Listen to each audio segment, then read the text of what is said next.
welcome to Everyday Game Changers, the show that features people giving back to their community. I'm your host, Annalise Getz, and today we are joined by Rolonda Watts. Rolonda is a stand-up comedian, she's an actress, she's a television personality, and she is a philanthropist, which is why she's here today. So thank you for joining us, Rolonda. Thank you for having me. A joy to be here. Okay.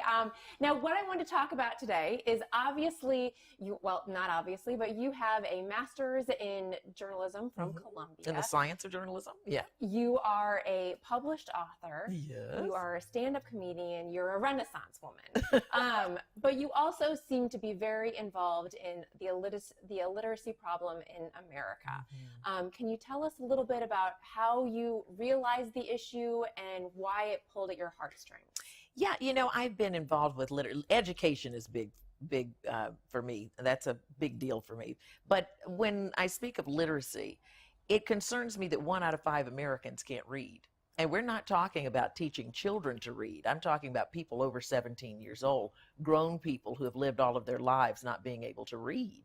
And when you can't read, you can't get a driver's license. You can't apply for a job. If your child is sick, you can't read the words on the medicine bottle. I mean, it really stumps a life. How I got involved was way back in the 80s. Actually, Liz Smith, who was the famous columnist in New York City, who just passed, I worked with her on Literacy Volunteers, which turned into Literacy Partners. And the reason I got involved is because all of a sudden, this was during the Gulf War, and we had a lot of women coming into the literacy camps asking, teach me to read.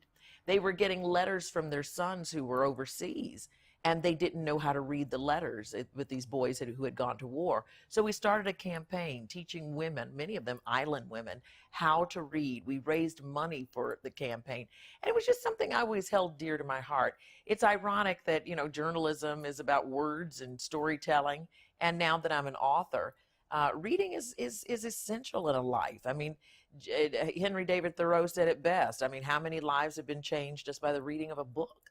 And we know that it launches the imagination. We know that it can change the way that people think and take people places that they normally couldn't or wouldn't go. So reading is fundamental, as we say. I can't even express how fortunate this movement is to have you behind it. Because when you talk about it, you're so passionate, and it makes me want to get involved. It makes me want to do something to fix the problem, because you're right, we do have these 2 layers of issues. We have what's going on, the systemic issue in our school systems with children, and we'll talk about that in the next block. But when then you graduate out and you become an adult, and once you're out of the system, it can be very daunting, I would think, to reach out and get that help. And when you talk about people that were doing it because their child is at war and they need to know what's going on, my gosh. And to change your life. I mean, you know, when you want a driver's license, you have to pass a test. You want to apply for a job, you have to fill out an application. If you can't read and everything, all the words look like Greek, how can you survive? You also live a life of lies. You know, how many times have I heard that? I said, well, how did you get over? They said, well, I would just say, baby, I left my glasses at home. Could you read that menu for me? Or I'll have what he's having. And the only time they wanted to learn to read is when they became grandparents. And one grandparent told me, he said, my grandchild climbed on my lap. And she said, the jig was up then. My grandchild climbed on my lap with her favorite book, and she said, read it again, Grandma. And Grandma read it again, and the little girl looked at her and said, that's not what those words say.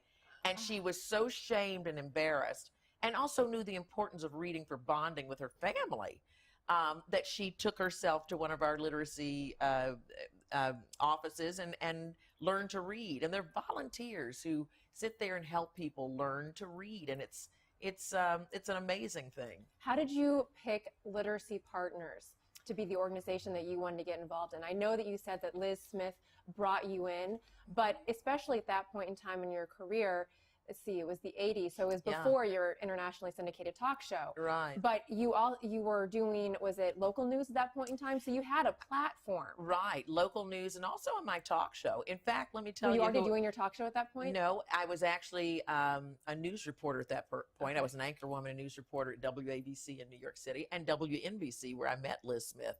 We worked together at NBC. So you had a platform. So when you pick something, it really does matter which ones you're picking, because you can shed a lot of light on that organization. So how did you find yourself over at Literacy? Well, you know something, I always use my platform, and it's just not literacy. I mean, I'm very concerned about the kids who are left behind as their parents go to war. I'm very concerned about young women, and particularly minority women and minorities in general, having an education. So there are lots of different things that I've been able to use my platform for, not just literacy. And it's just not Literacy Partners. I think I'm really behind the whole idea that America be educated, that 1 out of 5 of us in a room can't read on a level to be successful. And also, you know, I think that there are things that you can do just in your community. I have tutored at HELP, the Hollywood Education and Literacy Project.